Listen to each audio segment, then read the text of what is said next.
en Ukraine, une opération pour défendre les séparatistes pro-russes à l'est du pays. Nicolas Tonev, est-ce qu'on peut dire qu'une guerre totale a démarré ?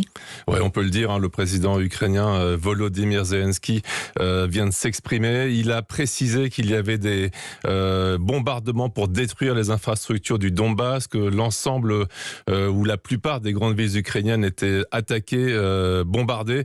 Les frappes ont été entendues depuis ce matin sur Kiev, la capitale du pays, sur Kharkiv, la deuxième plus grande ville dans le Donbass, sur Kramatorsk, qui est en quelque sorte la ville quartier général de l'armée ukrainienne. Mariupol, Odessa, les grands ports du sud du pays sont également attaqués.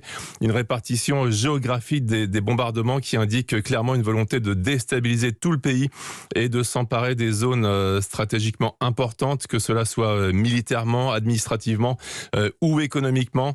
Le but probable, reconnu d'ailleurs par les autorités ukrainiennes, renverser aussi vite que possible le pouvoir honni par Vladimir Poutine, le pouvoir de Volodymyr Zelensky, considéré comme trop proche des Occidentaux. Et avec cette offensive, Nicolas, l'Occident est pris de court. Quelles sont les réactions à l'international ?